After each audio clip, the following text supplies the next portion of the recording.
I'm Alan Janae, covering Colorado first. Great insight there, Alan. Thank you. A Republican candidate for governor has received thousands of dollars in campaign contributions that he admits appear to be illegal. Victor Marx's campaign says it's in the process of returning that money. Marx is one of 3 candidates vying for the Republican nomination. He's facing State Senator Barb Kirkmeyer and State Representative Scott Bottoms in the Republican primary. Your political reporter Sean Boyd spoke to the Marx campaign. So, Sean, what happened here? Well, the Marx campaign admits that some donors gave more than they're allowed to give under campaign finance law. In some cases, double, even triple what's allowed. The campaign is required by law to return the money, just over $100,000. Based on its latest financial report, it only has about $200,000 left in the bank out of $2.8 million raised. A Republican activist and Marx critic looked into the campaign's contributions and expenditures, and she says its fundraising operation is all, quote, smoke and mirrors. We're winning on every metric. Victor Marx points to his prolific fundraising as proof he's the undisputed frontrunner in the race for governor. He's also a political enigma, a first-time candidate with no statewide name recognition who's participated in just one debate and yet has raised more than his 2 Republican opponents combined.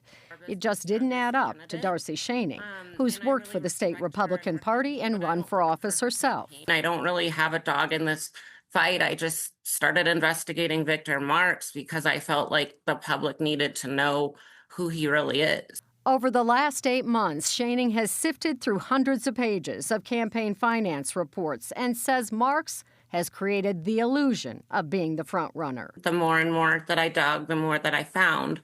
Among her most surprising findings, Marx has burned through most of the $2.8 million he's raised. He has just $202,000 left in the bank, and most of his money, Schoening claims, is going toward administrative costs, not voter engagement.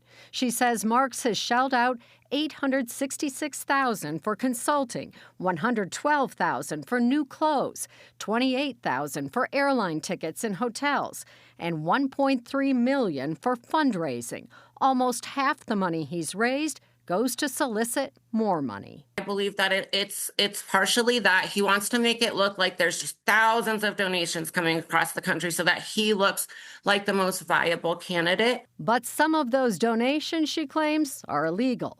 Campaign finance laws cap individual donations at $1,450. Schoening says she found 152 donors who've collectively given nearly $108,000 over the limit. CBS Colorado verified her findings using the Marx campaign's financial disclosures. Here's an overage, then here's another overage. While most donors gave a few $100s over the limit, one gave $6,000, 4 times more than what's allowed. Another gave $2,000, despite being dead for 4 years. This is so unfair to the other candidates. It made my stomach turn. Schoening filed complaints detailing the 152 excessive donations with the Secretary of State's office. So far, the Marx campaign says it's addressed 85 of them, saying it's, quote, refunding the contributions or correctly attributing all or part of them to the spouse of the contributor if they came from a joint account. In addition to illegal contributions, Schoening claims the campaign has also reported what appear to be fake contributions. Its financial disclosure last month included thousands of contributions from donors with the same name and street address, but in different cities and states. Schoening claims campaigns often conceal large illegal donations by funneling the money through straw donors. The campaign retracted its entire financial disclosure and resubmitted a new one days later. I requested that they do an investigation. And the Secretary of State responded and said that because he cured it, because he submitted a new report, they had no need to go any further with an investigation. And your donation right now reaches more voters. But without consequences, Schoening believes the Marx campaign will continue to ignore the law and stack the deck in its favor. You've got this guy with about 150, 160 complaints total now. The Secretary of State takes no action at all. The Secretary of State's office says it is following standard protocol with the Marx campaign, including giving it the opportunity to fix the errors before it decides whether to assess any fines. Those fines could be as high as 2 to 5 times the excessive donations.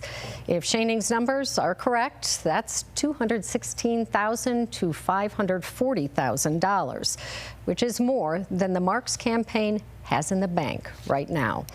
A spokesperson for Marx sent a statement saying the campaign has complied with all applicable campaign finance laws and has worked diligently with the Colorado Secretary of State's office to ensure accuracy and transparency in all filings. So we will see what happens. Well, and Sean, the primary election is 2 weeks from tonight. Right. Will we know before June 30th whether or not he's fine? You know, I doubt it, but Schoening filed her complaint the beginning of May.